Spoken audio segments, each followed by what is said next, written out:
Okay, I'll give you a brief rundown on the incident and advise you about the Commissioner's inquiry, and then you're welcome to ask questions. So this matter will be declared a Commissioner's inquiry, and it results out of a police shooting last night which occurred around about 9:20 p.m. at Lee Street, Forestville. This shooting occurred as a result of police looking for a silver Soarer, which was a suspect vehicle in an armed hold-up on the Royal Oak Hotel on the 17th of September. That hold-up occurred in the gaming room and was committed by a male adult with a sawn-off shotgun. This vehicle sighted on the Sunday night, last night, at around about 8:18 p.m. by police, and over that next hour from 8:18 to 9:20 when it concluded, the vehicle was seen on about 7 occasions by police and members of the public behaving in an erratic manner, running red lights, travelling at high speed and travelling with the lights off.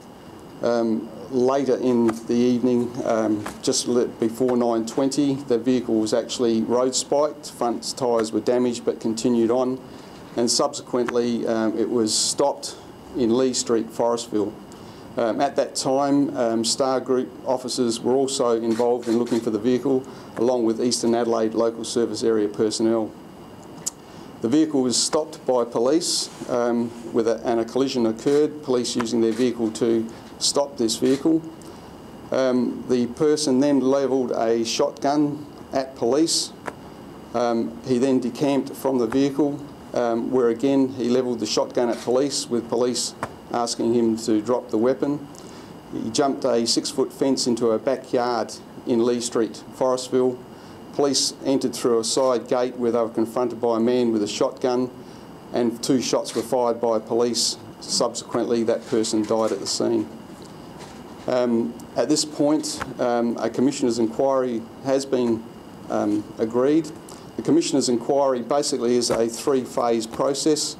Major Crime Investigation Branch will be undertaking the investigation for the coroner in relation to the death, and then the Internal Investigations Area will be conducting the other sides of the Police Commissioner's inquiry, which is looking at police conduct and also looking at training processes, procedures and systems to ensure that we carry out our duties effectively.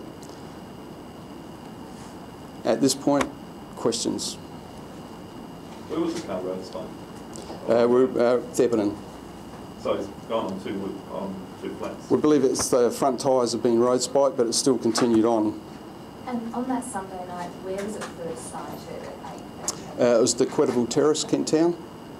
Is this person likely to be of interest regarding a spate of armed hold-ups in gaming rooms in the past couple of months?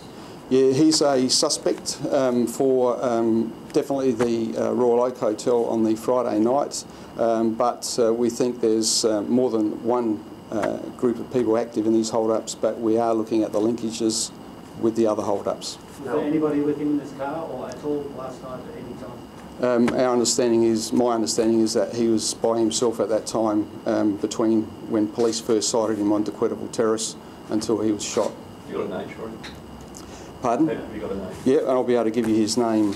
His name's Paul Quinn. He's 31 years of age. 2 N's and Quinn? Yes. What's his suburb? I haven't got a suburb. Yeah, we are looking for assistance in this matter, not only with regard to what occurred at the incident, but we're also interested in what his behaviour was and conduct and his activities were prior to this incident, and therefore over the last few weeks. So we'd ask anyone with any information with regard to Paul Quinn to contact Crime Stoppers on 1800 333 000. Was he in a stolen car? Yes, I believe the car was stolen. Does Quinn have any known criminal links? Quinn has an extensive criminal history, and Quinn is had an active parole warrant issued for him, and that was activated on about August just gone. So it's been in activation for about 6 weeks, with Elizabeth Police actively looking for him. Were those firearms offences previously? Is he There's there's an extensive criminal history, and there are offences in there, including armed hold-ups. But he's not associated with bikie gangs or known criminal gangs? Not that I'm aware of. Was his behaviour erratic before police saw him last night? Was he driving erratically before? Do you know? No, we're unaware, and that the investigation will have a look at all of that. But we were looking for him because that vehicle was seen or believed to be involved in the hold-up on the Friday night, and that vehicle was seen, and as a result, we followed from that point on. Gary, this patrol, did it come across him by chance, or were you following a line of inquiry that someone had tipped you off, they saw the car? No, the Star Group patrol were out there. They had heard the helicopter be activated, so the Star Group patrol went out as part of general patrol duties to assist Eastern Adelaide local service area.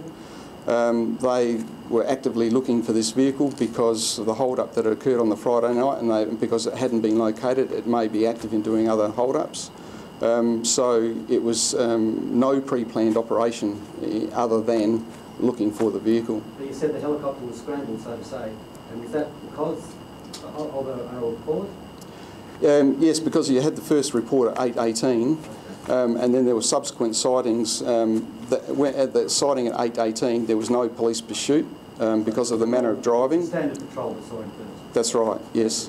And then the number of other pursuits through the night or through the next hour, 2 were called off. Others, members of the public, had actually contacted police about the manner of driving.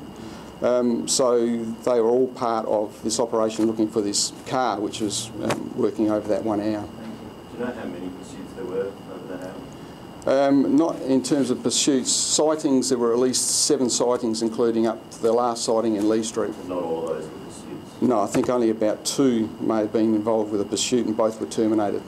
How would police describe the outcome of this situation? Well, obviously, we do have sympathy for his mother and family. We don't want police shootings. Apart from his death, our officers are involved, and it's traumatic for them.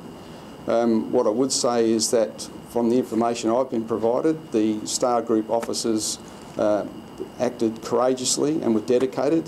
They followed a person who had twice levelled a firearm at them before the final confrontation in an effort to arrest this person.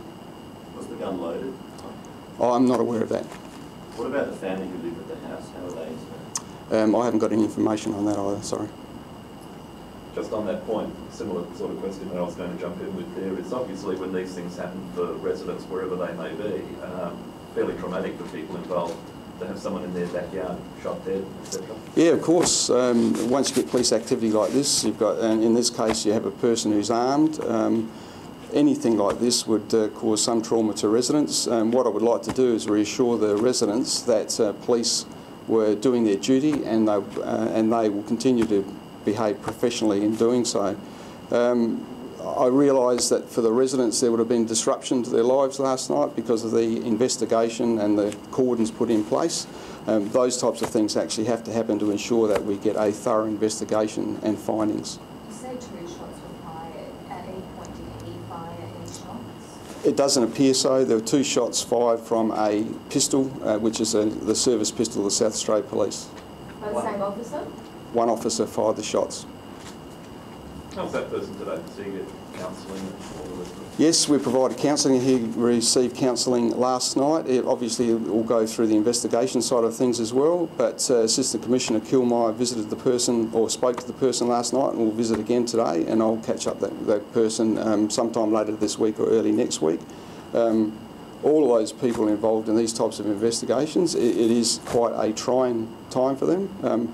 But from a police perspective, we have to be thorough in our investigations, and we will be so, particularly along the major crime investigation side, where we have to provide a report to the coroner. Just with the spikes, obviously you must be able to get them down fairly quickly as the car's coming along. Did any other cars caught up in that at all? No. I've only got the information that the spikes were deployed and they had a hit on the front tyres. As I said, this incident last night, Eastern Adelaide local service area were actively looking for him CIB had briefed their patrols to be out on the lookout for this person, and once they'd sighted, they'd started to put cordons in place with their patrols.